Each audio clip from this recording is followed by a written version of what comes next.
Hey guys! So, quick ride tayo today around here lang sa Subic.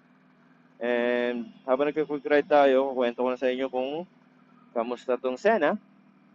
Pero before that, painit muna tayo ng mga bikes. Alright, gloves tayo. Dalawa, pati yung Ducati, pinapainit na muna natin. Dito sa H2 natin, kailangan natin actually mga nasa 80 yung init niya bago natin pwedeng paandarin. Yung gloves nga pala natin is Komini. Ayan, nabili rin natin to sa Moto Market. Actually, birthday gift siya sa akin ng sister ko and ng boyfriend niya. Pati si Babe, bumili rin ng same gloves niya. Alright, so guys, 2 weeks na natin gamit tong Sena 60S natin. And bigyan lang natin kayo ng konting review o personal opinion ko kung kamusta tong bagong Sena 60S natin. Unang-una, gustong-gusto ko din sa Sena 60S is naka-Harman Kardon na siya. Guys, grabe. Pag sinabi ko naka-Harman Kardon, magandang brand ng speakers yan. Talagang audio quality sila. And proven naman, pag nakikinig ako ng music, pag habang nag-ride, ang ganda ng bass niya, ang ganda ng bato ng music. Okay, so number 2 na gustong-gusto ko dito sa Sena natin. Sobrang dali kumonect niya sa phone. So pag in-on mo siya, automatic, basta naka-on yung Bluetooth mo sa phone and na-connect mo na siya once, ko-connect na agad siya.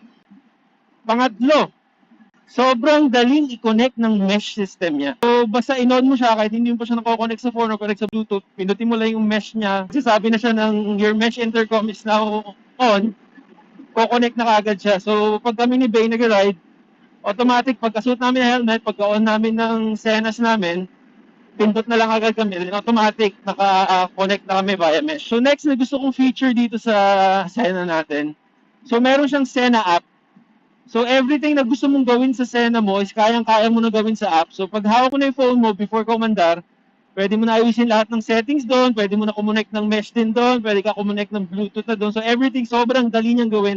Tsaka ang ganda niya na papalit-palitan mo yung kulay niya sa side. So kung anong gusto mo, kung anong kulay ng motor mo. Kay Bay ngayon, yung kulay nung kanya is red, pink, doon naglalaro. Sa akin, medyo greenish kasi nakakawasaki tayo. So, customizable siya. So, ang gandang ano lang nun. Ang gandang dagdag forma talaga sa bike. Pag umaandar ka, umiilaw yung intercom mo. Talagang nakakadagdag pogi. Tsaka pag medyo malaking group kayo or malayuan yung distance yung dalawa ng mga riders, meron siyang pinaka antenna niya na pwede may taas para madagdagan yung range niya. So yun guys, sa 2 weeks na gamit natin itong Sena, uh, wala naman kaming complaint. Sobrang okay niya, sobrang sarap niyang gamitin, sobrang sarap makinig ng music. And guys, naka-Sena ka. Isa sa pinakamagandang brands to. So ayun, nag-record tayo, mo-connect si Bay. So kahit yung audio niya pwedeng mapasok sa record. It's very easy to connect kahit sa camera. So tulad nito, nakakonekta ang Sena natin sa Insta360. Sobrang dali niyang gawin, hassle-free.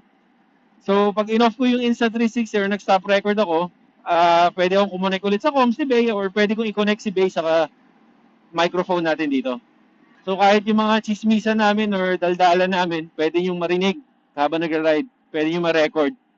Yung ibang friends kasi namin actually, bumili na rin ng Sena dahil nagustuhan din nila, dahil nakita nila gamit namin Sena. Sabi namin, oy goods, maganda Sena, try nyo Sena.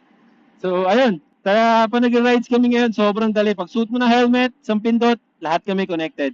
So very, very hassle-free talaga and sobrang convenient. Ang feature pa pala na gustong-gusto ko dito sa Sena guys. So kahit ang bilis mo na naririnig mo yung wind noise sa labas, ang linaw ng mic niya, ang linaw pa rin ng speakers niya.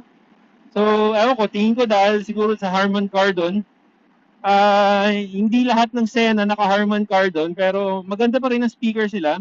Kasi isang friend namin bumili ng ibang model ng Sena, hindi Harman Kardon yung kasama niya. Pero so far, he's enjoying it, he's loving it, wala siyang reklamo. Ayan, so guys, so again, so pag naghahanap kayo ng mga Sena, punta lang tayo ng Moto Market or we can order it sa mga online stores ni Moto Market para makapag-usap-usap na rin kayo sa mga rides nyo, maka-record kayo ng magandang mga video na nakakapagsalita kayo. Alright guys, so share tayo sa next review natin. Ride safe!